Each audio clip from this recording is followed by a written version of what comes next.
Everyone, last class हम लोगों ने आयनाइजेशन एनर्जी और आयनाइजेशन पोटेंशियल स्टार्ट किया था, जिसमें मैंने आप लोगों को लास्ट क्लास में कुछ फैक्टर्स जो उसको अफेक्ट करते हैं वो बता दिया था। तो आज जो अपन स्टार्ट कर रहे हैं, आज स्टार्ट करेंगे उसके एक्सेप्शंस और उसका ट्रेंड कि पीरियोडिक टेबल में ट्रेंड क्या काम करता है। जैसे मैंने रेडियस में बताया था, left to right, top to bottom, वो ट्रेंड और उसमें क्या क्या एक्सेप्शन आने वाले हैं उस पर आज अपन बात करेंगे। ठीक है, तो अपन स्टार्ट करते हैं पहले ट्रेंड से। ट्रेंड इन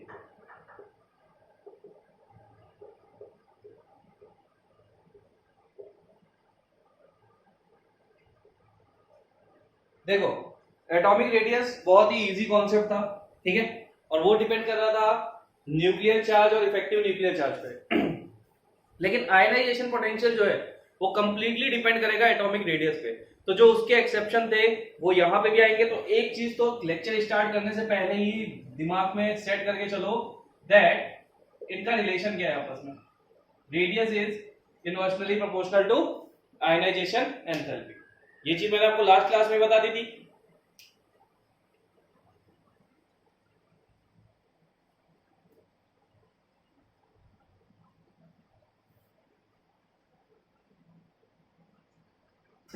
अब हमने पहले भी पढ़ा था कि ट्रेंड हमारे दो टाइप के फॉलो होते हैं। वो दो टाइप के कौन कौन से होते हैं? एक होता है लेफ्ट टू राइट और एक होता है टॉप टू बॉटम। तो अपन पहला ट्रेंड देखते हैं, ट्रेंड नंबर 1। ठीक है, ये कौन सा है? लेफ्ट टू राइट वाला। तो हम क्या लिखेंगे? When we move left to right. देखो, इस लेफ्ट टू राइट को बहुत ज्यादा क्लियर कर लो। लेफ्ट टू राइट का मतलब होता है बेरिलियम से नियॉन की तरफ। ये होता है लेफ्ट टू राइट। ये चीज लेफ्ट में रखी हुई है और ये चीज राइट में। तो अगर कंफ्यूजन हो तो इतना याद रख लेना कि जो एस ब्लॉक है वो पीरियोडिक टेबल में लेफ्ट साइड है और जो नोबल गैस है वो राइट साइड पे है। When we move left to right in periodic table. ठीक है, अब अगर मैं आपसे बात करूं तो मैंने आपको एटॉमिक रेडियस का ट्रेंड पढ़ाया था। तो ट्रेंड क्या बोलता है? Left to right atomic radius क्या करती थी? डिक्रीज करती थी। और इसका रिलेशन क्या है? ये रेडियस के इनवर्सनली प्रोपोर्शनल है। तो अगर वो डिक्रीज करती थी तो ये क्या करेगी? ये इंक्रीज करेगी। ठीक है, तो ये चीज याद रखना। When we move left to right in periodic table ionization enthalpy increases and maximum in noble gases and maximum in noble gases। ठीक है, तो लेफ्ट टू राइट अगर तुम मूव करोगे तो तुम्हारी पीरियोडिक टेबल में तो क्या होगा? आयनाइजेशन पोटेंशियल जो है वो इंक्रीज करेगा और मैक्सिमम होगा नोबल गैस में। क्यों होगा ये भी मैं बता दूंगा। तो हमारा ट्रेंड जो है उसके हिसाब से क्या होना चाहिए था? बीई, फिर आता है आपका, यहां से लेते हैं, पहले आता है Li, फिर आता है Be, फिर आता है B, फिर आता है C, फिर आता है N, फिर आता है O, फिर आता है F और फिर आता है N। ठीक है, ये हमारा आयनाइजेशन पोटेंशियल है। अब अगर मैं बात करूं ट्रेंड क्या बोलता है? ट्रेंड बोलता है when we move left to right in periodic table ionization enthalpy increases and maximum in noble gas. तो हमारा ट्रेंड जनरली होना चाहिए था ये। और यहाँ पे देखो बहुत ज्यादा हो जाता है।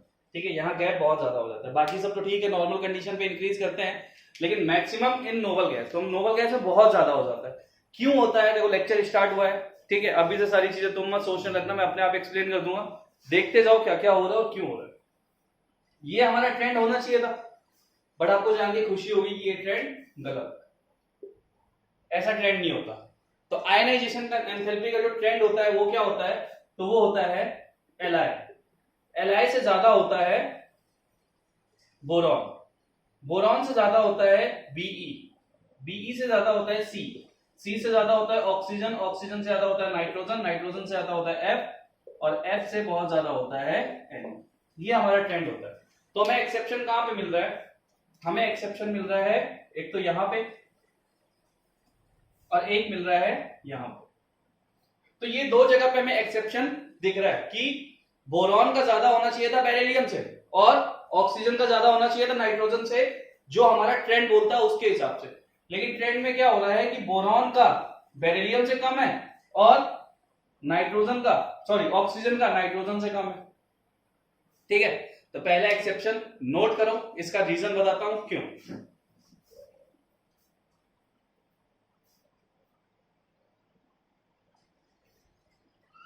नोट कर लिया? समझदार हो, कैसे नोट करना है पता ही होगा, तो ज्यादा टाइम नहीं वेस्ट करना, फटाफट नोट करो इसको।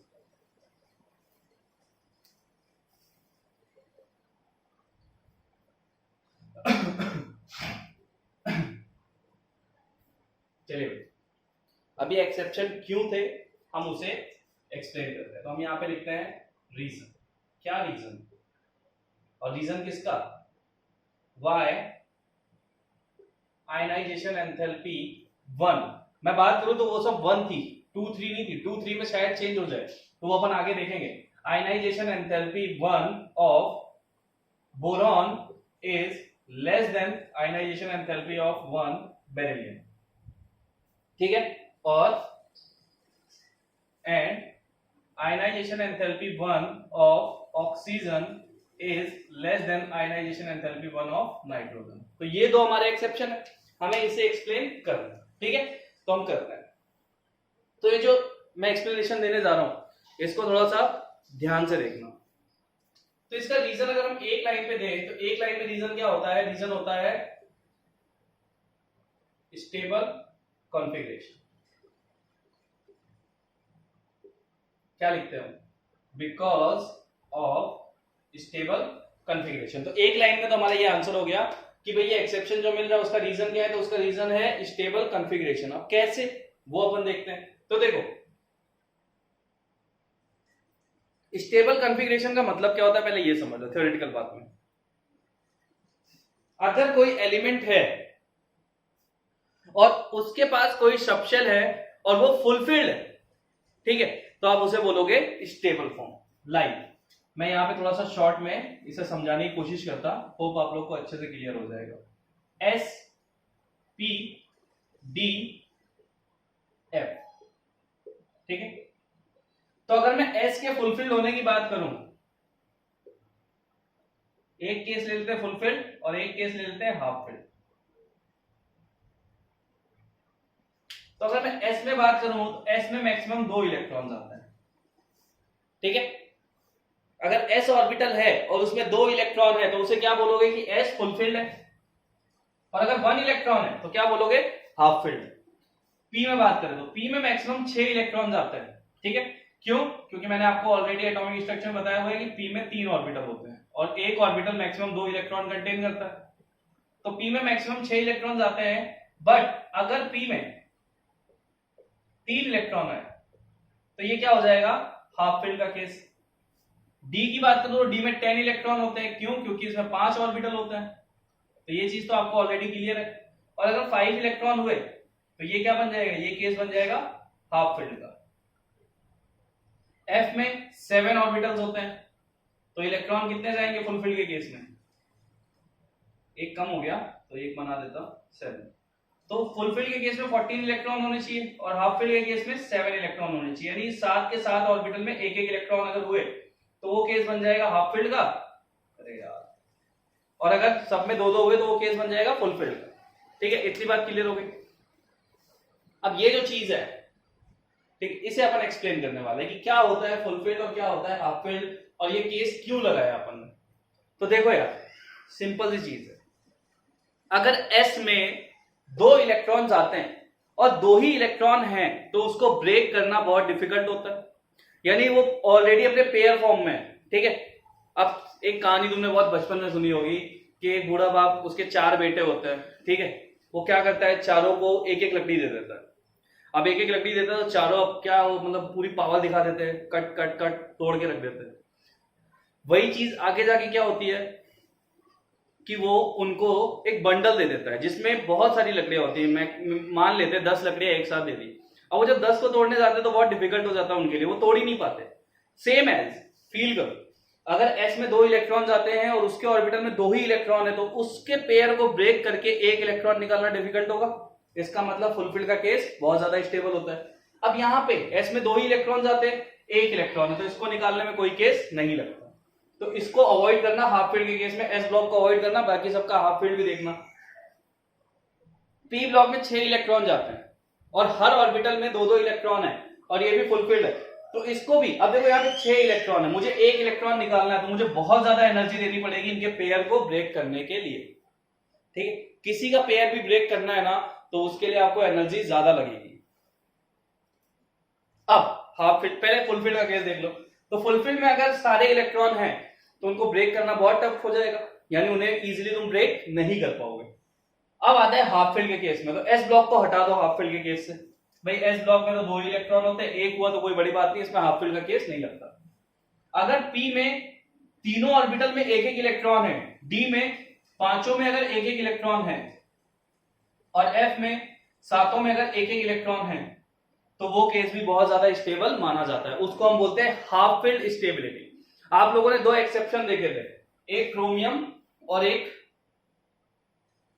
कॉपर, ये 2 देखा था आपने। इसमें क्या हो रहा था, इसका कॉन्फ़िगरेशन अगर हम देखें तो हम s का 1 इलेक्ट्रॉन d में डाल रहे थे, बाकी सब में यहाँ पे 2 इलेक्ट्रॉन थे s में, लेकिन इन दोनों में 1-1 इलेक्ट्रॉन हम डाला। क्यों डाला था, क्योंकि यहाँ देखो d में 5 इलेक्ट्रॉन डालते ही पांचों में 1-1 इलेक्ट्रॉन चले गए और ये बन गया हाफ फील्ड का केस। यानी ये कॉन्फ़िगरेशन अगर यहाँ पे 2 और 4 होता, उस कॉन्फ़िगरेशन से ज्यादा स्टेबल है, क्योंकि ये हाफ फील्ड का केस हो गया। इसमें आ जाते, इसमें हमने, जबकि कॉपर में 9 इलेक्ट्रॉन आने चाहिए थे, ठीक है, कॉपर में 9 इलेक्ट्रॉन आने चाहिए थे, लेकिन यहाँ पे कितने हैं, 10। क्यों, क्योंकि हमने s का 1 इलेक्ट्रॉन इसमें जम करा दिया था। यहाँ पे क्या हो जाता है, यहाँ पे फुलफिल का केस बन जाता है। तो इन 2 रीजन की वजह से, यानी इनको स्टेबल कॉन्फ़िगरेशन करने के लिए हमने s का 1 इलेक्ट्रॉन जम करवाया था p में, सॉरी d में। इतनी बात क्लियर है। तो हाफ फील्ड और फुलफिल का केस कहीं पे भी आएगा तो वो बहुत ज्यादा स्टेबल फॉर्म हो जाता है। अब उसी स्टेबल फॉर्म से अपन इसको एक्सप्लेन करें, क्योंकि अपन ने यहां पे लिखा है बिकॉज ऑफ स्टेबल कॉन्फ़िगरेशन। तो इतनी चीज अगर आपको क्लियर हुई है तो इसे नोट कर लो। आगे मैं आपको समझाता हूं कि उनका कैसे अपन कॉन्फ़िगरेशन कंपेयर करते हैं और कैसे वो स्टेबल हो जाते हैं। ठीक है, इतना जल्दी से नोट करो। याद रख लेना, हाफ फील्ड का केस एस ब्लॉक पे नहीं वैलिड होता। अगर बाकी किसी में भी हाफ फील्ड का केस लग रहा है तो वो भी बहुत ज्यादा स्टेबल कॉन्फ़िगरेशन है, और फुलफिल्ड वाला तो स्टेबल होता ही है।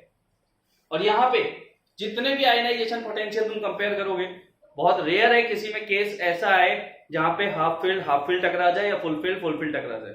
अगर मैं बात करूं हाफ फील्ड और फुलफिल्ड में, तो फुलफिल्ड ज्यादा स्टेबल होता है, क्योंकि 10 इलेक्ट्रॉन यानी पेयर को ब्रेक करके निकालना बहुत डिफिकल्ट है हाफ फील्ड के कंपैरिजन में। ठीक है, तो ये चीज याद रखना कि फुलफिल्ड बहुत ज्यादा स्टेबल होता है देन हाफ फील्ड होता है। तो ये जो चीजें मैं लिखवा रहा उन्हें लिखते चले जाओ। मैं यहाँ पे लिख देता स्टेबल, स्टेबिलिटी फुलफिल्ड की ज्यादा होती है हाफ फील्ड से, बट ऐसा कहीं पे कंपैरिजन नहीं आएगा कि एक फुलफिल्ड हो एक हाफ फील्ड हो। जब भी आएगा वहां पे सीधा सीधा कंपैरिजन होगा और तुम आंसर दे दोगे। ठीक है, इतना नोट कर लो। चलते हैं अब इसको फाइंड आउट करने में।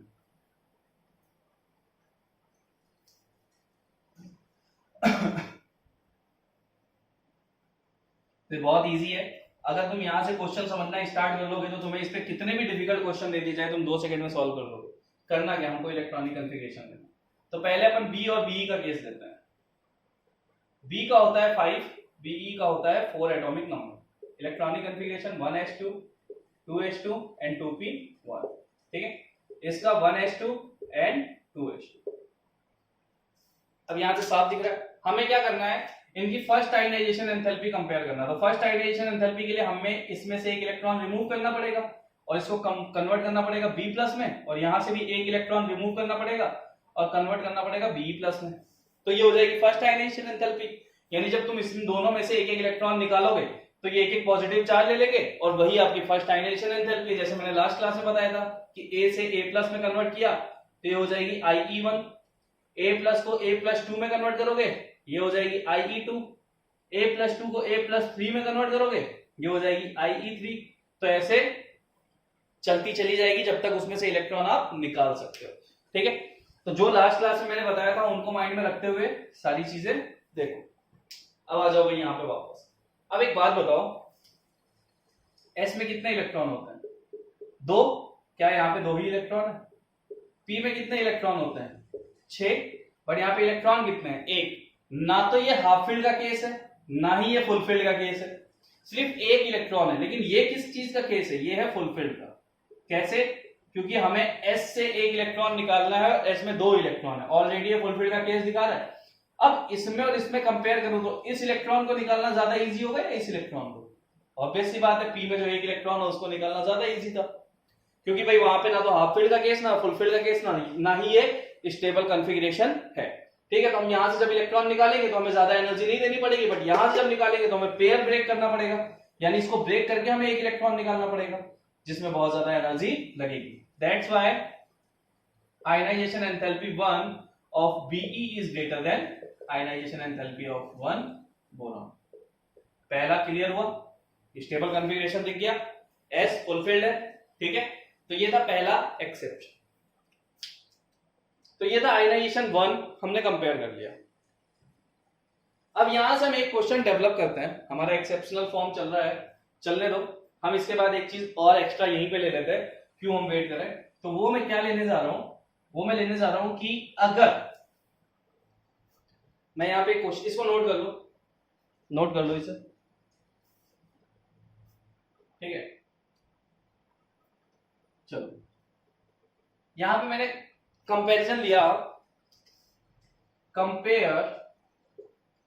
चलो यार एक काम करो, पहले दोनों को देख लो, फिर अपन बारी बारी से क्वेश्चन उठा लेंगे, फिर कंफ्यूजन ज्यादा हो जाएगा।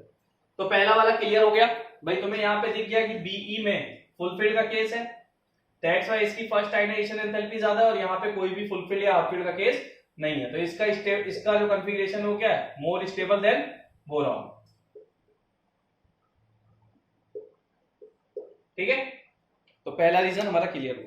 अब हम लेते हैं दूसरा है नाइट्रोजन एंड ऑक्सीजन। तो हम यहाँ पे नाइट्रोजन एंड ऑक्सीजन, इसका एटॉमिक नंबर 7, इसका 8, 1s2 2s2 2p3, 1s2 2s2 2p4। हमें कंपेयर करना है आयनाइजेशन एंथैल्पी 1। तो 1 का मतलब क्या है? यहां से एक इलेक्ट्रॉन हमें रिमूव करना है, हम करके देखेंगे, और इसको किस में कन्वर्ट करेंगे? n+ में। और यहां से भी एक इलेक्ट्रॉन रिमूव करना है इसमें से, और इसको कन्वर्ट करना है O+ में। ठीक है, ये हमें करना है। तो हमारी ये प्रोसेस क्या हो जाएगी? आयनाइजेशन एंथैल्पी 1, यानी जब तुम एक एक इलेक्ट्रॉन रिमूव कर दोगे तो आयनाइजेशन एंथैल्पी 1 हो जाएगी। तो जरा सा नोटिस करो, यहाँ पे जो इलेक्ट्रॉन तुम निकाल रहे हो वो P से निकाल रहे हो, और P में कितने इलेक्ट्रॉन है? 3। और यहां जो निकाल रहे हो वो P से निकाल रहे हो, P में कितना है? 1 2 3 और 4। अब अगर मैं दोनों में से पूछूं कि दोनों में से कौन सा ज्यादा स्टेबल दिख रहा है, तो तुम्हारा आंसर क्या होगा? चलो पहले अपन ऑक्सीजन वाले कंपेयर करते हैं। क्या ऑक्सीजन में P फुलफिल्ड है? क्या P में 6 इलेक्ट्रॉन है? आंसर नहीं। क्या ये हाफ फिल्ड है? इसमें 3 इलेक्ट्रॉन है? आंसर नहीं। इसमें 4 इलेक्ट्रॉन है, और 4 इलेक्ट्रॉन का केस कोई स्टेबल केस नहीं होता, ना ये फुलफिल्ड का है ना ही ये हाफ फिल्ड का है। इनफैक्ट अगर तुम इस इलेक्ट्रॉन को रिमूव कर दो तो ये ज्यादा स्टेबल होने वाला है। अगर तुम इस इलेक्ट्रॉन को रिमूव कर दोगे जिसमें 3 इलेक्ट्रॉन बचेंगे, तो इसका मतलब इसकी स्टेबिलिटी ज्यादा हो जाएगी। बट यहां देखो, यहाँ P में 3 इलेक्ट्रॉन है, यानी तीनों ऑर्बिटल में एक एक इलेक्ट्रॉन है, तो कौन सा केस हो गया? हो गया केस हाफ फील्ड का। मैंने बताया सिर्फ S को छोड़ के बाकी सब इन केस को फॉलो करते हैं। तो हाफ फील्ड का केस हो गया, इसका मतलब यहां एनर्जी ज्यादा देनी पड़ेगी। तो हम क्या बोलते हैं? Ionization enthalpy 1 of nitrogen is greater than ionization enthalpy 1 of oxygen. Clear हुआ भाई? तो ये था हाफ फील्ड और फुल फील्ड का केस। अगर हाफ फील्ड और फुल फील्ड का केस आ गया और उसमें से तुम्हें इलेक्ट्रॉन को रिमूव करना पड़ा, तो वो ज्यादा स्टेबल हो जाएगा। ठीक, तो ये था रीजन।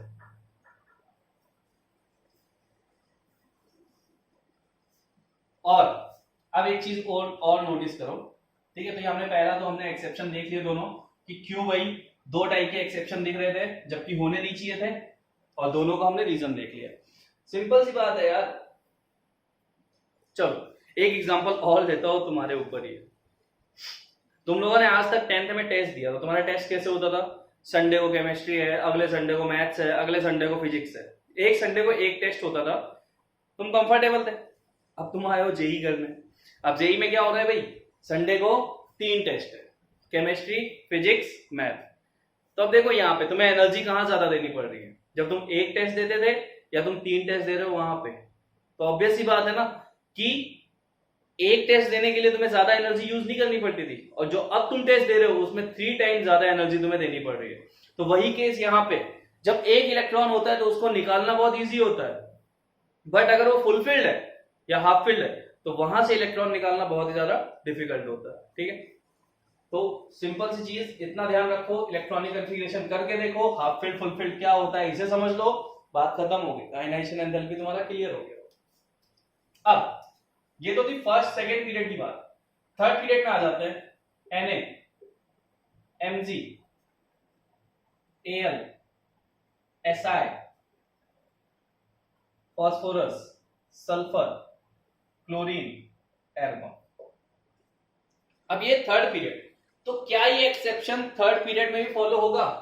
बिल्कुल होगा। क्यों होगा? क्योंकि मैंने बताया था कि जो इलेक्ट्रॉनिक कन्फिगरेशन है, जनरल इलेक्ट्रॉनिक कन्फिगरेशन है, वो पूरे के पूरे ग्रुप का सेम ही होता है। तो अगर मैं Mg का देखूं तो Mg में कितने इलेक्ट्रॉन होते हैं? देखो Mg, यहां पे ट्रेंड क्या हो जाएगा? Na is greater than, oh sorry, Mg is greater than Na and Mg is also greater than Al। तो यहां पे क्या, इसको मैं थोड़ा सा सही फॉर्म में कर देता हूं, चलो Mg Al। तो हमारे अगर ट्रेंड के हिसाब से होना चाहिए था ऐसा, जो हमने ट्रेंड लिखा है left to right ionization potential increases, ये होना चाहिए था। लेकिन यहाँ पे जो ट्रेंड होता है वो क्या होता है? Na के बाद आ जाता है Al के बाद आता है Mg के बाद आता है Si के बाद आता है सल्फर के बाद आता है फॉस्फोरस, क्लोरीन, देन ऑरिन। यानी पूरे के पूरे पीरियड में ये ट्रेंड फॉलो होगा, लेकिन सिर्फ S एंड P के केस में, जहां पे D इन्वॉल्व हो जाएंगे वहां पे इस ट्रेंड को मत लगाने लग जाना, D के लिए अलग से समझाऊंगा। तो यहाँ पे क्या हो रहा है? Na से ज्यादा Al से ज्यादा Mg से ज्यादा Si से ज्यादा सल्फर से ज्यादा फॉस्फोरस से क्लोरीन से ज्यादा एर्गॉन। यहाँ पे भी देखना चाहते हो? देख लो, अभी दिखा देता। पहला हम ले रहे हैं Mg एंड Al। Mg होता है 12, Al होता है 13। 1s2 2s2 2p6 2 4 10 3s2 1s2 2s2 2p6 3s2 3p1। देख गया? यहाँ पे जब ये इलेक्ट्रॉन निकालोगे तो ना तो ये फुल फील्ड है ना हाफ फील्ड है, पी में सिर्फ एक इलेक्ट्रॉन है, लेकिन यहां से जब निकाल रहे हो तो वापस क्या हो गया? फुल फील्ड का केस आ गया यहाँ पे। तो एस और पी में ये trend as it is follow होगा, जहां एक्सेप्शन है वो पूरे के पूरे एस और पी की पीरियड में आएंगे। इसको कंपेयर करना है तो देखो, phosphorus sulphur, phosphorus 15 sulphur 16, 1s2 2s2 2p6 3s2 3p3, 1s2 2s2 2p6 3s2 3p4।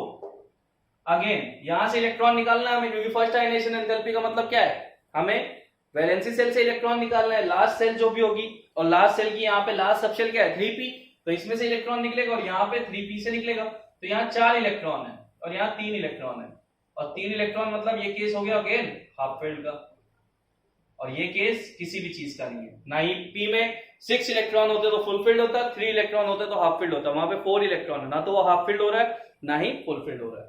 तो पूरा का पूरा एक्सेप्शन फॉलो हो रहा है। ऐसे ही इसके नीचे वाले पीरियड में होगा एस और पी के लिए, ऐसे ही उसके नीचे वाले पीरियड में भी होगा, मतलब सारे पीरियड में। लेकिन सिर्फ किसके लिए? ऊपर लिख देता, valid only for S and P block. और मैंने आपको पहले भी कहा था यार, देखो मेरी बातों को थोड़ा ध्यान से सुन लिया करो, दया होगी तुम्हारी। ठीक है, जो ट्रेंड हम देखेंगे left to right top to bottom, top to bottom वाला तो एक बार साइड में कर दो, लेफ्ट टू राइट वाला सिर्फ एस और पी के लिए वैलिड होगा और किसी के लिए वैलिड नहीं होगा। नोट कीजिए इसको।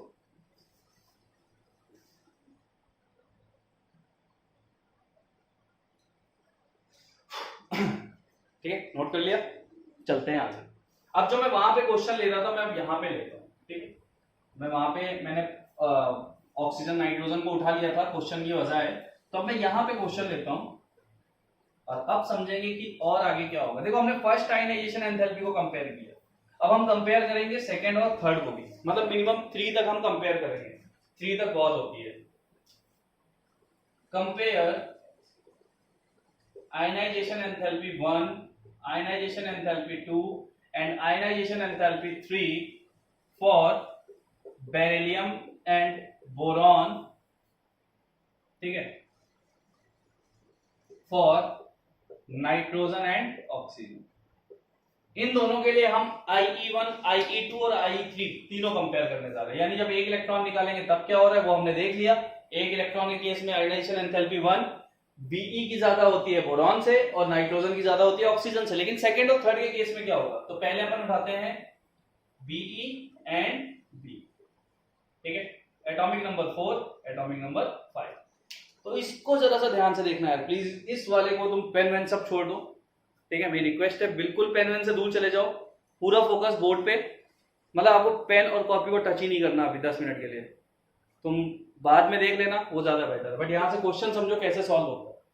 चलिए भाई, इलेक्ट्रॉनिक कंफिगरेशन हमने किया तो 1s2 2s2 आया, इसका किया तो 1s2 2s2 2p1 आया, ठीक। हम जा रहे हैं आयनाइजेशन एंथैल्पी 1 की तरफ। IE1 में हमें एक इलेक्ट्रॉन रिमूव करना पड़ता है, तो हमें यहां से एक इलेक्ट्रॉन रिमूव करना पड़ेगा और हमें यहां से एक इलेक्ट्रॉन रिमूव करना पड़ेगा। तो ये हो गया आयनाइजेशन एंथैल्पी 1। तो हम रिमूव करेंगे तो ये बन गया Be प्लस, और उसका कंफिगरेशन क्या आएगा 1s2 2s1। और यहां से जब एक इलेक्ट्रॉन निकालोगे तो ये बन जाएगा B प्लस, और इसका कंफिगरेशन क्या आएगा 1s2 और 2s2, ठीक है। तो फर्स्ट आयनाइजेशन एंथैल्पी तो हम कंपेयर कर चुके हैं कि फर्स्ट आयनाइजेशन एंथैल्पी तो हमने अभी भी थोड़ी देर पहले देखा था, और उसका रिजल्ट क्या आया था, first ionization enthalpy of Be is greater than first ionization enthalpy of boron. तो ये हमारा पहला आंसर है। अब यहां से जब तुम इलेक्ट्रॉन निकालने की कोशिश करोगे तो ये बन जाएगी IE2, यानी एक इलेक्ट्रॉन अब यहां से जब निकालेंगे तो ये बन जाएगी IE2। अब जरा सा नोटिस करो, जब मैंने यहां से एक इलेक्ट्रॉन निकाल दिया तो कंफिगरेशन में S में कितने इलेक्ट्रॉन बचे 1, और 1 मींस यहां पे S ब्लॉक में हाफ फील्ड का कोई केस नहीं लगता, इसलिए स्टेबल स्टेबल कुछ नहीं होने वाला। तो एक इलेक्ट्रॉन है, अब इसको निकालना तो डिफिकल्ट होने वाला ही नहीं है। बट अगर तुम इसको नोटिस करो तो क्या ये और ये कंफिगरेशन सेम नहीं हो गया? अरे भाई B का एटॉमिक नंबर 5 है, एक इलेक्ट्रॉन निकाल दोगे तो ये 4 ही इलेक्ट्रॉन तो बचेंगे उसमें, तो कंफिगरेशन B जैसा हो गया इसका। फर्स्ट आयनाइजेशन एंथैल्पी के बाद ये Be बन गया, B प्लस क्या हो गया, B प्लस को हम बोल सकते हैं ना Be टाइप कॉन्फ़िगरेशन हो गया ना। तो Be टाइप कॉन्फ़िगरेशन हो गया, तो अब यहां से इलेक्ट्रॉन निकालना डिफिकल्ट होगा, ठीक है। तो अब हम सेकेंड को कंपेयर करें IE2, तो IE2 किसकी ज्यादा हो गई, बोरॉन की, और IE2 बेरिलियम की कम हो गई। तो देखो ये कॉन्सेप्ट है, यानी पहले वाले में तो कंपेयर करने पे ट्रेंड क्या बोला हमने, जो कंपेयर किया हमने जो ट्रेंड लिखा वो फर्स्ट आयनाइजेशन एंथैल्पी के लिए लिखा। सेकंड के केस में क्या हो गया, रिवर्स हो गया, वहां पे फर्स्ट वाला बेरिलियम का ज्यादा था बोरॉन का कम था, लेकिन सेकंड के केस में बोरॉन ज्यादा हो गया बेरिलियम कम हो गया। हमें कंपेयर करना है 3 तक, तो 1 और 2 तो हमने कंपेयर कर लिया, 1 और 2 के रिजल्ट हमारे पास आ गए, यानी यहाँ पे सीधा सीधा कॉन्सेप्ट रिवर्स हो गया, जो 1 में ज्यादा था वो 2 में कम हो गया। चलते हैं 3 की तरफ। 3 का मतलब क्या है, तो भाई I2 करने के बाद IE2 करने के बाद क्या कंफिगरेशन आ रहा है वो देख लेते हैं। तो IE2 थोड़ा सा आप यहाँ पे समझ लेना, यहाँ पे क्या हो जाएगा IE2 करने के बाद ये बन जाएगा Be प्लस 2, और इसका कंफिगरेशन क्या हो जाएगा 1s2, ओनली 1s2 होने वाला है, क्योंकि जब एक इलेक्ट्रॉन और निकाल दोगे तो ये पूरा खत्म हो जाएगा, बचेगा क्या सिर्फ 1s2, और यहां पे निकालने के बाद ये बन जाएगा B प्लस 2, और इसका कंफिगरेशन हो जाएगा 1s2 और 2s1, ठीक है। ध्यान दो यार, पता नहीं मुझे ऐसा क्यों लग रहा है कि ये बहुत डिफिकल्ट जाएगा तुम्हारे लिए, बट होप नहीं जाना चाहिए। यहाँ पे 2 इलेक्ट्रॉन थे, एक इलेक्ट्रॉन निकाला 1 बचा, फिर एक इलेक्ट्रॉन निकाला गायब हो गया, क्योंकि एक ही था पूरी तरह से गायब हो गया। यहाँ पे आ जाओ, यहाँ एक इलेक्ट्रॉन था P में, उसको निकाला तो यहाँ से P गायब हो गया, बचा सिर्फ इतना सा, उसमें से एक इलेक्ट्रॉन निकाला तो ये आ गया, यानी S में से एक इलेक्ट्रॉन निकाला तो S में एक बचा, इतनी प्रोसेस है। अब देखो ये हो गया फुलफिल का केस, हो गया फुलफिल, यानी S में 2 ही इलेक्ट्रॉन आते हैं और यहाँ पे 2 ही इलेक्ट्रॉन है, और यहाँ पे जो S है उसमें कोई भी केस नहीं है, यानी वो कैसा हो गया बिल्कुल हटा दो। और अगर इसको नोटिस करो तो He को अगर मैं लूं तो He में 2 इलेक्ट्रॉन होते हैं और कंफिगरेशन होता है 1s2, तो क्या इसका कंफिगरेशन नोबल गैस जैसा हो गया, noble gas configuration means He type. और मैंने वहां पे साफ साफ लिखा है कि हीलियम यानी नोबल गैस का तो बहुत ज्यादा होता है, मैक्सिमम होता है, तो थर्ड अगर मैं कंपेयर करूं तो आयनाइजेशन एंथैल्पी थर्ड में वापस से वही ट्रेंड आ गया, BE is greater than B. ठीक है, तो ये था कॉन्सेप्ट। फर्स्ट को कंपेयर किया तो बीई ज्यादा था बी से, सेकंड को कंपेयर किया बी ज्यादा निकल गया बी से, थर्ड को कंपेयर किया अगेन बीई ज्यादा निकल गया बी से। तो ये था आपका question, compare ionization enthalpy 1 2 and 3 for B and B. अब नाइट्रोजन और ऑक्सीजन का केस भी अपन देखेंगे, वहां पे क्या होने वाला है, नोट कीजिए भाई इसको। तो देखो इतनी बड़ी चीज है नहीं, सिर्फ बोर्ड पे बहुत ज्यादा कुछ लिखा हुआ है इसलिए बहुत डिफिकल्ट लग रहा है, लेकिन जब मैंने स्टार्ट किया होगा तो बोर्ड पे सिर्फ यहाँ ये लिखा होगा और कुछ भी नहीं। यहां से ये सारी चीजें लिखते लिखते मैं जा रहा हूं, तो उसी हिसाब से आप देखना आपको सारी चीजें क्लियर हो जाएगी, और नहीं होती है तो मुझे मेंशन कर दिया करो यार।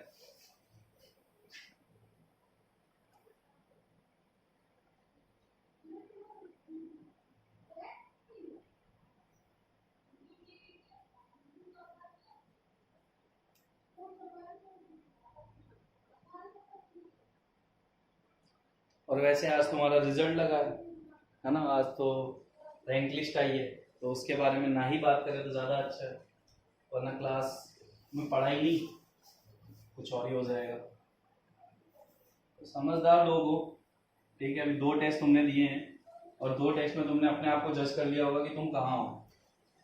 तो मौके कभी भी खत्म नहीं होते, ज्यादा बड़ी बात नहीं बोलूंगा और ज्यादा देर तक बात नहीं करूंगा इस टॉपिक पे, क्योंकि मुझे तो बिल्कुल भी ये सब चीजें पसंद ही नहीं आती।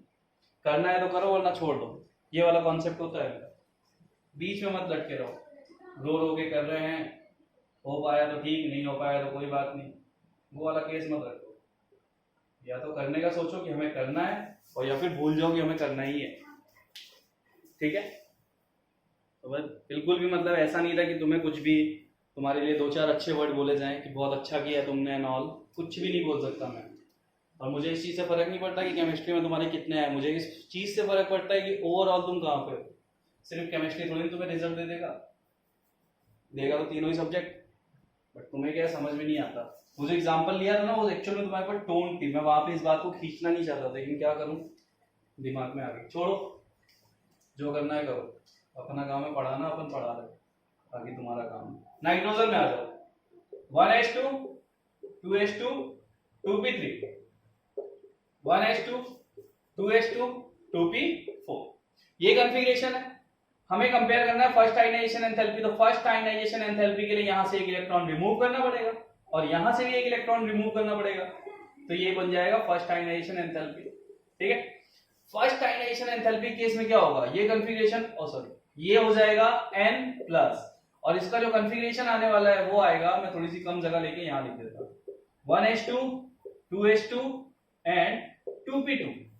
यानी जब तुम इलेक्ट्रॉन निकाल चुके हो तो इसका कॉन्फ़िगरेशन ये बन चुका है, और जब यहां से निकाल चुके हो तो ये बन चुका है O+, जिसका कॉन्फ़िगरेशन आ रहा है 1H2 2H2 2P3। अब जब यहां से एक और इलेक्ट्रॉन रिमूव करोगे, -1 इलेक्ट्रॉन, तो ये बन जाएगी आयनाइजेशन 2, जिसको मैं यहां पे लिखूं तो क्या हो जाएगा N++, और इसका कॉन्फ़िगरेशन आएगा 1H2 2H2 2P1। और अगर मैं इसको देखूं, यहां से एक इलेक्ट्रॉन में रिमूव करने की बात करूं, ठीक है, तो ये बन जाएगी आयनाइजेशन एंथैल्पी 2, जिसका कॉन्फ़िगरेशन जो बन जाएगा O++, और इसका कॉन्फ़िगरेशन क्या होगा 1H2 2H2 2P2। तो पहले अपन IE2 कंपेयर करते हैं। अब देखो IE2 की बात जब मैंने की, यानी IE1 के बाद यहां पे 2 इलेक्ट्रॉन थे, और इस इलेक्ट्रॉन को अगर मैं निकालूंगा तो ये IE2 बनेगा। तो इस इलेक्ट्रॉन को निकालने के केस में P में कितने हो गए, 3 होते हैं, 2 इलेक्ट्रॉन बचे, और यहां से जब निकालोगे तो ये केस कैसा हो गया, 1 1 और 1। ठीक, मैंने वहां पे आप लोगों को आप बाउल के साथ 2 रूल पढ़ाए थे, हंस रूल और Pauli exclusion theory, atomic structure. Pauli ने बोला था कि कोई भी ऑर्बिटल मैक्सिमम 2 इलेक्ट्रॉन कंटेन करता है, और हंस ने बोला था कि उसको फिल कैसे करना है। तो देखो P में 3 है, तो मैंने तीनों में 1 1 डाला है, ये चीज मैं तुम्हें बहुत पहले समझा चुका हूं, बार बार नहीं समझाऊंगा। कॉन्फ़िगरेशन हो गया। अब यहां से 2 इलेक्ट्रॉन निकालना ज्यादा इजी था या 3 इलेक्ट्रॉन निकालना ज्यादा इजी था, तो भाई ये केस हाफ फील्ड का नहीं बन चुका क्या, बन चुका हाफ फील्ड का। अब हाफ फील्ड का बन चुका है, उसके साथ साथ ये कॉन्फ़िगरेशन अगर कंपेयर करो और ये कॉन्फ़िगरेशन कंपेयर करो तो बिल्कुल सेम है, यानी O+ का कॉन्फ़िगरेशन जो है वो नाइट्रोजन टाइप बन गया। और नाइट्रोजन आपका स्टेबल कॉन्फ़िगरेशन है। तो मैं अगर फर्स्ट की बात करूं तो मैं यहाँ पे क्या लिखूंगा, IE1 of nitrogen is greater then IE1 of oxygen. बिल्कुल सही बात है। बट अगर मैं बात करूं IE2 की, तो IE2 में ये कॉन्सेप्ट चेंज हो गया। IE2 ऑक्सीजन का ज्यादा हो गया, is greater then IE2 of nitrogen. तो ये बहुत इंपॉर्टेंट क्वेश्चन है, ठीक है। एडवांस में ऐसे ही क्वेश्चन पूछता है, 1 2 को कंपेयर नहीं कराता, वो 3 4 एलिमेंट ले लेगा, उसकी थर्ड या फोर्थ आयनाइजेशन एंथैल्पी कंपेयर कराएगा या उनकी वैल्यूज देगा, उससे तुम्हें बोलेगा बताओ कि इसमें क्या ऑर्डर निकलेगा। तो क्वेश्चन बहुत डिफिकल्ट हो जाता है फिर इसके। लेकिन ये कॉन्सेप्ट अगर तुम्हें समझ में आ गया तो मैं गारंटी देता हूँ एडवांस क्या, एडवांस के ऊपर का कोई लेवल हो तो वो लेके आ जाए IIT। यहां से एक क्वेश्चन गलत नहीं होने दूंगा इस पूरे चैप्टर में। मैं तुम्हें बोल रहा हूँ ना, ऑलरेडी मैंने तुम्हें बोला अगर तुम कायदे से काम कर लोगे तो आउट ऑफ दिलाऊंगा इस चैप्टर में। बट करोगे तो, नहीं करना है तो बाकियों में जो ला रहे हो इसमें भी ले आना, क्या फर्क पड़ता है। चलो भाई, इतनी सी बात हो गई। तो हमने 2 कंपेयर कर लिया, अब हम करते हैं थर्ड वाले को कंपेयर। तो देखो, अब यहां से जो इलेक्ट्रॉन निकलेगा तो वो क्या बन जाएगा, वो बन जाएगा N+++, और यहां से जो हमें इलेक्ट्रॉन निकालना है वो बन जाएगा O+++, ठीक है। तो ये बन गया IE3, यानी अगेन एक इलेक्ट्रॉन अगर अपन निकाले हैं तो क्या हो जाएगा, ये हो जाएगा IE3 -1 इलेक्ट्रॉन। अब हम नहीं लिख रहे उसका कंफिगरेशन क्योंकि हमें 3 तक कंपेयर करना है, तो हमें इलेक्ट्रॉनिक कंफिगरेशन से थोड़ी मतलब है, हमें तो इस वाले कंफिगरेशन से मतलब है जहां इलेक्ट्रॉन निकालना है। अब P में एक इलेक्ट्रॉन है, 3 होते हैं, ऑर्बिटल एक ही है, और P में 2 इलेक्ट्रॉन है। तो अब यहां पे कैसे कंपेयर करोगे, ये एक इंपॉर्टेंट क्वेश्चन है। तो सिंपल सी बात है, यहां हम नंबर ऑफ इलेक्ट्रॉन से कंपेयर करेंगे। यहां सिर्फ एक इलेक्ट्रॉन है, यहां 2 इलेक्ट्रॉन है, तो इसको निकालना इजी है क्योंकि इसको निकालते ही कंफिगरेशन ज्यादा स्टेबल दिख रहा है। इसको निकालने के बाद तब भी P में एक इलेक्ट्रॉन बचने ही वाला है, तो ये इजीली निकलेगा और ये थोड़ा सा डिफिकल्ट निकलेगा। तो अगर मैं जब कभी ऐसा केस आ जाए, ना हाफ फील्ड का हो ना फुल फील्ड का हो, उस केस में क्या करना, नंबर ऑफ इलेक्ट्रॉन कंपेयर कर लेना, जिसमें ज्यादा नंबर ऑफ इलेक्ट्रॉन उसका आयनाइजेशन एंथैल्पी भी ज्यादा। तो IE3 का केस देखो क्या हुआ, oxygen again more than nitrogen. तो देखो 3 है, पहला वाला नाइट्रोजन का ज्यादा था, ऑक्सीजन का कम था, लेकिन बाकी दोनों केस में ऑक्सीजन ज्यादा निकल गया और नाइट्रोजन की आयनाइजेशन एंथैल्पी कम हो चुकी है। तो अब मुझे लगता है कि तुम्हें कहीं पे भी किसी भी एलिमेंट का कंपेयर कराया जाएगा तो तुम इजीली कंपेयर करके उसका आंसर दे सकते हो, ठीक है। ऐसे ही कंपेयर कर लेना, एक एक इलेक्ट्रॉन निकालते जाना, पहला निकालोगे आयनाइजेशन एंथैल्पी 1 होगी। जब निकाल रहे हो तब कंपेयर करना है, निकालने के बाद नहीं। देखो यहाँ पे आयनाइजेशन एंथैल्पी 1 का कंफिगरेशन ये नहीं है, ये है, क्योंकि इलेक्ट्रॉन हमको यहां से निकालना था, ठीक है। इलेक्ट्रॉन हमको यहां से निकालना था, जब निकाल दिया तो ये बना। फिर आयनाइजेशन एंथैल्पी 2 के लिए हमें ये कंफिगरेशन चेक करना है, इसमें से निकाला फिर जो बना, ठीक है। तो आयनाइजेशन एंथैल्पी 2, अब इसमें से निकालोगे तो आयनाइजेशन एंथैल्पी 3 है। अब जो इसके बाद जो कंफिगरेशन आएगा उसमें से निकालोगे तो आयनाइजेशन एंथैल्पी 4 हो जाएगी। तो ऐसे कंपेयर करते हैं। तो ये था भाई कॉन्सेप्ट आपका 1 2 3 हमने दोनों के लिए कंपेयर कर लिया और हमें क्या रिजल्ट मिला ये आपने क्लियरली देख लिया। तो एक बात याद रखना, जो ट्रेंड मैंने लिखवाया वो सिर्फ आयनाइजेशन एंथैल्पी 1 का है, 2 3 में केस ऑलवेज चेंज होगा, क्योंकि आयनाइजेशन एंथैल्पी डिपेंड करती है इलेक्ट्रॉन को निकालने से, और इलेक्ट्रॉन को निकालने की टेंडेंसी किसकी ज्यादा होगी वो डिपेंड करता है स्टेबल कॉन्फिगरेशन पे। और स्टेबल कॉन्फिगरेशन क्या होता है, जब कोई ऑर्बिटल S वाला सिर्फ फुलफिल्ड का केस लेता है, PDF अगर उनका केस हाफ फील्ड का या फुल फील्ड का है तो वो स्टेबल कॉन्फिगरेशन माने जाते हैं, और नहीं है तो नहीं माने जाते हैं, ठीक है। नोट कर लीजिए इसको।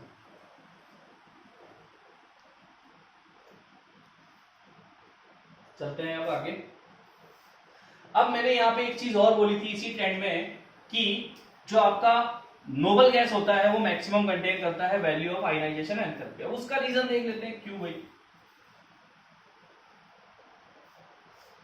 सबसे पहली चीज, नोबल गैस किसे बोलते हैं भाई। नोबल गैस वो होती है जिसमें सारी की सारी सबशेल फुलफिल्ड हो, यानी उसके कॉन्फ़िगरेशन में जितनी भी सबशेल आ रही है सब की सब फुलफिल्ड होनी चाहिए, कोई भी एम्प्टी नहीं होनी चाहिए, किसी में भी एक आधा इलेक्ट्रॉन कम नहीं होना चाहिए। फॉर एग्जाम्पल, अगर आप लोगों के मन में आता है कि हीलियम, क्योंकि तुम लोगों ने क्या पढ़ा है कि जिसके वैलेंसी शेल में 8 इलेक्ट्रॉन है वो आपकी बन जाती है नोबल गैस। ये तुमने पढ़ा है कि जिसके वैलेंसी शेल में टोटल 8 इलेक्ट्रॉन हो गए वो बन गई नोबल गैस।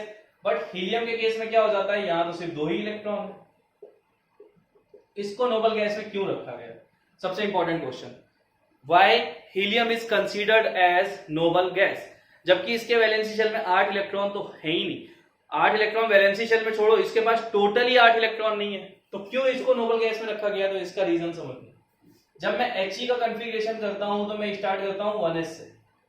1s के बाद कंफिग्रेशन होना चाहिए था 2s, लेकिन He के पास सिर्फ 2 इलेक्ट्रॉन है और दोनों के दोनों 1s में चले गए। अब इसके पास कोई और इलेक्ट्रॉन है क्या? नहीं है। पहला रीजन कि इसका कंफिग्रेशन 1s2 हुआ, ठीक है। अब अगर मैं फर्स्ट सेल की बात करूं तो फर्स्ट सेल में सिर्फ एक ही सबशेल होती है 1s, ना तो 1p होती है, ना 1d होती है, ना 1f होता है। ये तीनों नहीं होती, ये हमने आप बहुत से ऑलरेडी क्लियर कर रखा है। अब 1 में सिर्फ एक ही सबशेल है 1s, और वो भी फुलफिल्ड है, यानी उसमें भी 2 इलेक्ट्रॉन ऑलरेडी पहुंच गए। तो यही रीजन होता है कि हीलियम के पास जितनी सबशेल हैं वो सारी की सारी फुलफिल्ड है। अगर 1s के बाद 1p होता तो ये कभी नोबल गैस नहीं होता, क्योंकि 1p में भी इलेक्ट्रॉन फुलफिल्ड होने चाहिए थे। तो फर्स्ट सेल में एक ही सबशेल है और वो फुलफिल्ड है, दैट्स व्हाई हीलियम को आप नोबल गैस में कंसीडर करते हो। तो ये एक इंपॉर्टेंट क्वेश्चन है और एक इंपॉर्टेंट डाटा भी है आपके लिए कि हीलियम क्यों नोबल गैस है, क्योंकि हीलियम के पास एक ही सबशेल है और वो फुलफिल्ड है। इसके अलावा ना तो कोई सबशेल उसके पास होती है और 1 में फर्स्ट सेल में कोई और सबशेल एग्जिस्ट भी नहीं करती। चलिए, इतनी बात क्लियर हो गई। अब हम देखते हैं कि क्यों सारी की सारी नोबल गैस स्टेबल है। हीलियम, नियॉन, एर्गॉन, क्रिप्टॉन, ज़ेनॉन और रेडॉन। तो मैं यहां से कुछ नॉर्मल से कंफिग्रेशन लूंगा, बाकी सबको एज इट इज लिखूंगा। तो इसका कंफिग्रेशन होता है 1s2 बिकॉज 2 10 18। अब बाकी तुम्हें कैसे निकालना है मैंने तुम्हें ऑलरेडी सिखा दिया। 18 ये कौन सी फर्स्ट सेकंड थर्ड पीरियड, कितने एलिमेंट होते हैं फोर्थ और थर्ड के बीच में वो ऐड कर दो, इसके बीच में कितने होते हैं वो ऐड कर दो, इसके बीच में कितने होते हैं वो ऐड कर दो। तो यहाँ पे कितना ऐड करोगे वो सब देख लेना। 1s2 1s2 2s2 2p6 1s। Second cell में कौन कौन सी सबशेल होती है? तो सेकेंड सेल में सिर्फ 2 ही सबशेल होती है, s एंड p। और क्या दोनों फुलफिल्ड है? बिल्कुल फुलफिल्ड है। s में 2 इलेक्ट्रॉन जाने चाहिए, 2 ही है, और p में 6 जाने चाहिए, 6 ही है, ठीक है। और ओवरऑल देखो तो लास्ट यहाँ पे जो वैलेंसी शेल होने वाली है वो सेकेंड सेल होने वाली है, क्योंकि हायर नंबर कौन सा है इसमें से? ये 1 है, ये 2 है, तो हायर नंबर 2 है। तो सेकेंड सेल में टोटल 8 इलेक्ट्रॉन है, यानी वैलेंसी शेल 8 इलेक्ट्रॉन कंटेन करता है। एर्गॉन की बात करूं 1s2 2s2 2p6 3s2 3p6। यहाँ पे अगेन देख लो, s में 2 p में 6, तो बिल्कुल सारे के सारे फुलफिल्ड है। अब यार सारे के सारे फुलफिल्ड हो तो यहां से इलेक्ट्रॉन निकालना तो बहुत डिफिकल्ट हो जाता है, निकाल ही नहीं सकते हम। कोशिश भी करेंगे तो भी हमें कोई फायदा नहीं मिलने वाला, क्योंकि s में भी 2 इलेक्ट्रॉन और p में भी 6 इलेक्ट्रॉन है, यानी टोटल 8 इलेक्ट्रॉन है। तो 8 इलेक्ट्रॉन जिसके पास होता है वो बहुत ज्यादा स्टेबल बोला जाता है, और इसीलिए कोई भी नोबल गैस रिएक्ट नहीं करती। लेकिन मैं आपको आगे बताऊंगा कि ये सारी नोबल गैस भी नहीं होती। तो ये जितने भी डाटा मैं तुम्हें दे रहा हूं ना, ये सब तुम्हारे लेवल पे। बाकी अगर तुम्हें एकेडमिक के हिसाब से देखना तो देखो बहुत छोटे छोटे कॉन्सेप्ट है, खत्म हो जाएंगे, ठीक है। क्रिप्टॉन पे आ जाते हैं। क्रिप्टॉन को मैं खींचता हुआ चला जाता हूं तो लास्ट इलेक्ट्रॉन तो 4s2 और 4p6 में ही जाएगा ना, क्योंकि कंफिग्रेशन सेम होता है, सिर्फ नंबर ही तो शेल का बढ़ेगा। यहां पे जाऊंगा तो ये हो जाएगा 5s2 5p6, यहां जाऊंगा तो ये हो जाएगा 6s2 6p6। बीच में जो आएगा आने दो, अगर बीच में d आएगा तो d में 10 इलेक्ट्रॉन होंगे, f आएगा तो f में 14 इलेक्ट्रॉन होंगे। उसका केस तुम्हें सोचने की जरूरत ही नहीं है, ठीक है, तो वो ऑलरेडी फुलफिल्ड होंगे। सब में क्या है, जितनी भी सबशेल आएंगी सारी की सारी फुलफिल्ड अगर दिख रही है तो वो बन जाता है नोबल गैस। अब इसमें तो कहीं से भी इलेक्ट्रॉन निकालो यार, बहुत डिफिकल्ट होने वाला है। इसीलिए नोबल गैस का आयनाइजेशन एंथैल्पी बहुत ज्यादा होता है, क्योंकि इसका जो कॉन्फ़िगरेशन है वो सबसे ज्यादा स्टेबल, मतलब मोस्ट स्टेबल कॉन्फ़िगरेशन बोल सकते हो तुम इसको, क्योंकि इसमें जितनी भी सबशेल आती हैं सारी की सारी फुलफिल्ड होती हैं। कहीं पे भी कोई भी सबशेल ऐसा नहीं है कि p में 6 की जगह 5 आ जाते हैं, s में 2 की जगह 1 हो जाता है, कहीं कोई एक्सेप्शन नहीं दिखता। इसमें सारे कॉन्फ़िगरेशन सेम टू सेम रहते। हीलियम 2 इलेक्ट्रॉन होने के बावजूद क्यों नोबल गैस है ये मैंने तुम्हें बता दिया, ठीक है। अब अगर मैं कंपेयर करूं कि इन सब में से सबसे ज्यादा आयनाइजेशन पोटेंशियल किसका होता है, तो हीलियम का होता है। क्यों होता है वो ट्रेंड डिफाइन करेगा, ट्रेंड के हिसाब से भी समझा दूंगा। लेफ्ट टू राइट में तो क्या है, हमें पता चल गया नोबल गैस सबसे ज्यादा होती है, तो सबसे पहली नोबल गैस कौन सी है, हीलियम ही तो है। तो लेफ्ट टू राइट से क्लियर हो गया कि ये सबसे ज्यादा स्टेबल है। अब टॉप टू बॉटम वाला केस भी देख लेते हैं, उसमें क्या होने वाला है वो भी देख लेते हैं। ठीक है, तो ये पहला ट्रेंड था, ये खत्म हुआ है पहला ट्रेंड लेफ्ट टू राइट वाला। अब कंप्लीटली खत्म हो गया लेफ्ट टू राइट वाला, जितने एक्सेप्शन थे सारे हमने देख लिए। अब हम जाते हैं टॉप टू बॉटम की तरफ, फिर जाएंगे डी ब्लॉक की तरफ। एफ ब्लॉक वेब ब्लॉक को देखने की जरूरत नहीं है, वो कहीं पे भी कोई क्वेश्चन नहीं लेके आते, वो ज्यादा लेंथेनॉइड कॉन्ट्रैक्शन इस टाइप की प्रॉपर्टीज में लिए जाते हैं, बाकी कहीं पे भी नहीं आते, उनकी कोई प्रॉपर्टी हमें कंपेयर भी नहीं करनी होती। चलिए अब चलते हैं हम ट्रेंड नंबर 2 की तरफ। ट्रेंड 2, तो पहला था लेफ्ट टू राइट, और ट्रेंड 2 जो होने वाला है वो है टॉप टू बॉटम। तो इसमें हम क्या लिखेंगे, इसमें हम लिखेंगे when we move top to bottom. तो अगर मैं टॉप टू बॉटम में रेडियस की बात करूं, तो टॉप टू बॉटम में रेडियस क्या थी, रेडियस इंक्रीज कर रही थी, and radius is inversely proportional to ionization enthalpy. तो अगर रेडियस इंक्रीज कर रही है तो इसका मतलब क्या है, when we move top to bottom ionization enthalpy 1 is decreases in periodic table. यानी टॉप टू बॉटम तुम जाओगे तो आयनाइजेशन एंथैल्पी 1 जो है वो डिक्रीज करने वाली है। तो अगर मैं बात करूं नॉर्मल ट्रेंड की, तो like lithium, sodium, potassium, rubidium, caesium, francium, ionization enthalpy 1 मत बोलो, आयनाइजेशन एंथैल्पी बोल दो, क्योंकि टॉप टू बॉटम तो कॉन्फ़िगरेशन सेम ही रहता है, तो अगर जो ट्रेंड आएगा वो सेम ही रहेगा ऑलवेज। तो यहाँ पे क्या होने वाला है, लिथियम की सबसे ज्यादा, फिर सोडियम, फिर पोटेशियम, फिर रुबिडियम, फिर सीजियम, फिर फ्रांशियम। तो 1 2 3 4 5 कोई भी कंपेयर करो यही ट्रेंड आने वाला है, कोई चेंज नहीं होगा। अगर मैं बात करूं सेकंड वाले की, बीई, एमजी, सीए, बीएआर, तो सबसे कम किसमें होगी, आरए में, और सबसे ज्यादा किसमें होगी, बीई में। ठीक है, अब आ जाता हूं नोबल गैस के केस में। तो बाकी सब में तो यही ट्रेंड होने वाला है, HE, NE, AR, KR, xenon और रेडॉन। तो मैंने क्या बोला, top to bottom ionization enthalpy decreases. तो एक चीज देखो, लेफ्ट टू राइट में भी यही सबसे ज्यादा था और टॉप टू बॉटम में भी यही सबसे ज्यादा है। तो सबसे ज्यादा आयनाइजेशन एंथैल्पी कंटेन करने वाला एलिमेंट कौन सा है, हीलियम। और ये एक इंपॉर्टेंट क्वेश्चन है जो पूछा जाता है, that which element have maximum ionization potential. तो आयनाइजेशन पोटेंशियल, आयनाइजेशन एंथैल्पी सबसे ज्यादा किसकी होती है, हीलियम की। ठीक है, इसको कॉपी के टॉप में लिखो, the maximum value of ionization enthalpy in periodic table is for helium। ठीक, तो टॉप टू बॉटम में जनरली कोई एक्सेप्शन नहीं है, बट हमने रेडियस में एक दो एक्सेप्शन देखे थे, तो वो हम यहाँ पे भी देखने जा रहे हैं, क्योंकि मैंने बोला ये रेडियस पे डिपेंड करता है। तो ये तो हटा दो, यहाँ तो कोई ट्रेंड नहीं आने वाला।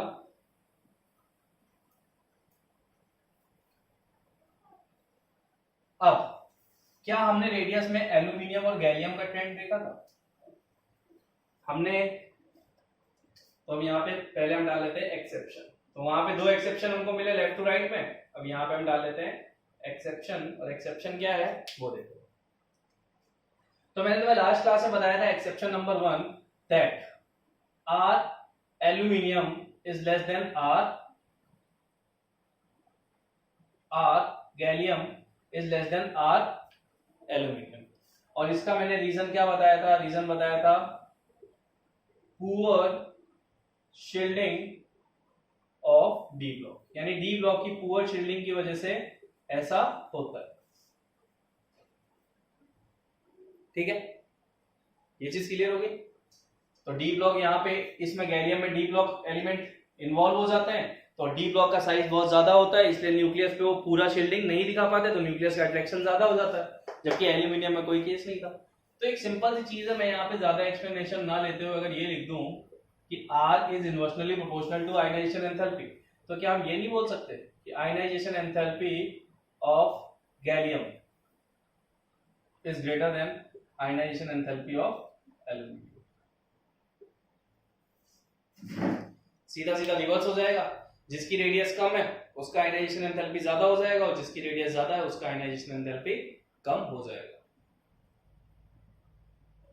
ठीक है, तो ये पहला एक्सेप्शन है कि आर गैलियम जो होता है गैलियम की एटॉमिक रेडियस ज्यादा होनी चाहिए थी एल्यूमिनियम से, क्योंकि हम क्या बोलते हैं top to bottom atomic radius increases, लेकिन क्या हो रहा है एटॉमिक रेडियस डिक्रीज कर रही थी यहाँ पे, तो उल्टा हो जाएगा आयनाइजेशन एंथैल्पी के केस में। Ionization enthalpy of gallium is greater than ionization enthalpy of aluminium.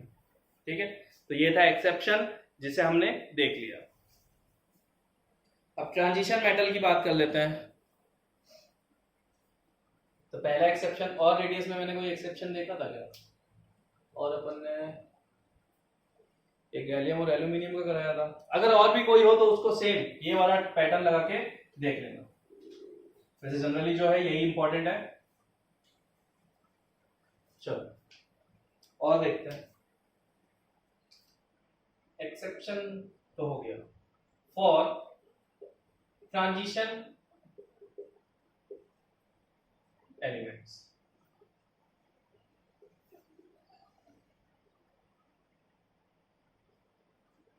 अगर मैं बात करूं ट्रांजिशन एलिमेंट्स की, तो ट्रांजिशन एलिमेंट्स के केस में मैंने क्या बताया था, हमने 3 सीरीज ली थी, 3D, 4D, 5D।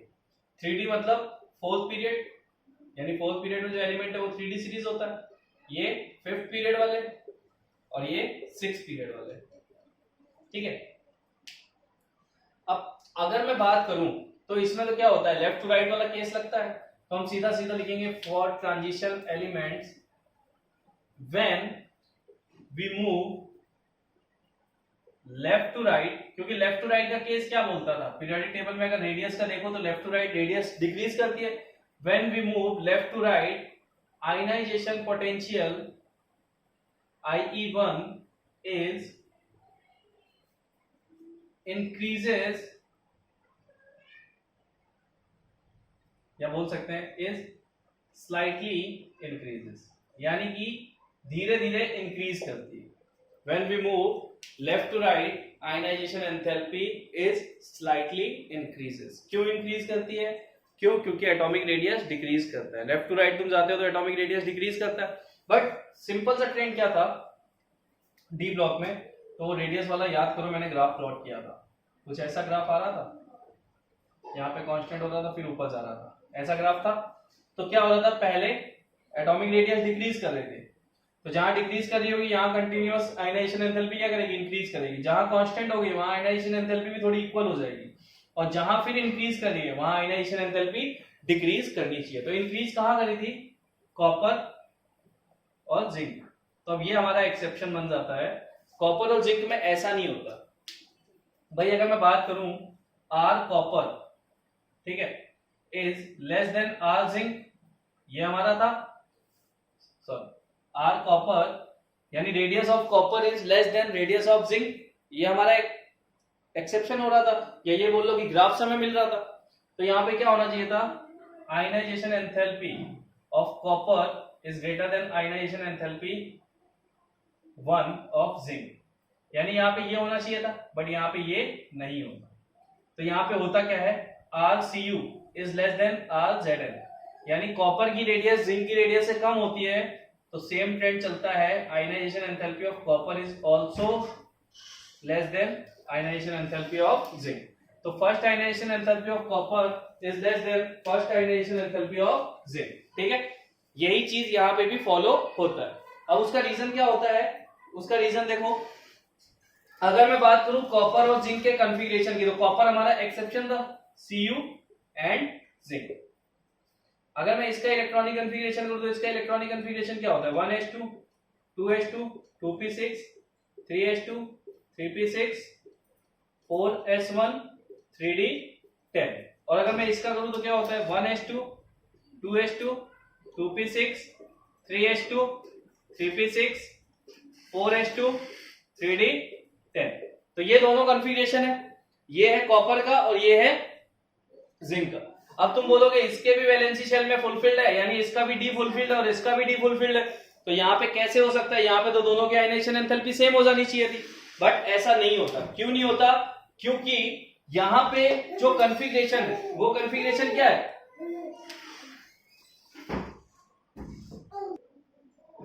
ठीक है। तो ये जो कॉन्फ़िगरेशन है, अगर इस कॉन्फ़िगरेशन को तुम अच्छे से फोकस करो तो इसमें क्या हो रहा है, ये कॉन्फ़िगरेशन आ रहा है। अगर मैं इसको अरेंज करूं according to radius 1s2, 2s2, 2p6, 3s2, 3p6, 3d10 and 4s2। और यहां पे देखो इसको अगर मैं कंपेयर करूं तो ये रेडियस के फॉर्म में क्या आएगा 2p6, 3s2, 3p6, 3d10 और 4s1।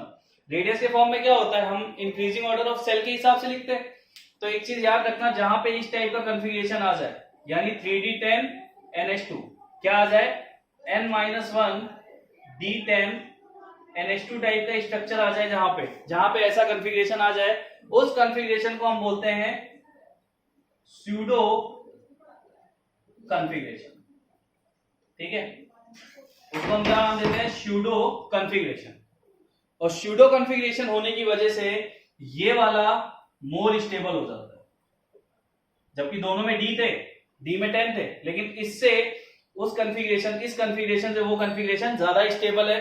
तो ज्यादा स्टेबल होने की वजह से आयनाइजेशन एंथैल्पी भी इसी की ज्यादा होती है। तो ये वाला ट्रेंड बिल्कुल सही है, ये बिल्कुल गलत हो जाता है। ये तो सही है, रेडियस का सही है, लेकिन आयनाइजेशन एंथैल्पी केस में रिवर्स होना चाहिए था, तो गलत हो जाता है। ठीक है, तो ये था आपका कॉन्सेप्ट। और ऐसा ही एक्सेप्शन आएगा, वो अपने हिसाब से आप लोग क्लियर करना, जिसमें हम लोग लेंगे क्रोमियम एंड मैग्नीज। तो अगर मैं आज मैग्नीज और क्रोमियम की बात करूं, क्रोमियम एंड Mn, तो अगर मैं रेडियस की बात करूं तो रेडियस किसकी ज्यादा होती है, यहां से भी नीचे जाता है तो क्या होता है क्रोमियम की रेडियस ज्यादा होती है मैग्नीज से। ठीक है, और आयनाइजेशन एंथैल्पी के केस में क्या होना चाहिए, आयनाइजेशन एंथैल्पी मैग्नीज की ज्यादा होनी चाहिए। तो यहाँ पे तुम मुझे क्लियर करके देना कि क्या होता है। ठीक है, top to bottom atomic radius यहाँ पे वो ट्रेंड बताता है ना कैसा होता है, तो मुझे इसका आंसर तुम लोग देना कि यहाँ पे आयनाइजेशन एंथैल्पी किसकी ज्यादा होगी, क्रोमियम की या मैग्नीज की। ये तुम्हारा काम है। और ये था आज अपना आज का लेक्चर, जिसमें सारे एक्सेप्शंस आ गए, सारी चीजें आ गई। तो अपन नेक्स्ट क्लास में नेक्स्ट प्रॉपर्टी उठाएंगे और उसे देखेंगे कि नेक्स्ट प्रॉपर्टी अपन को कैसे पढ़नी है और कैसे नहीं पढ़नी।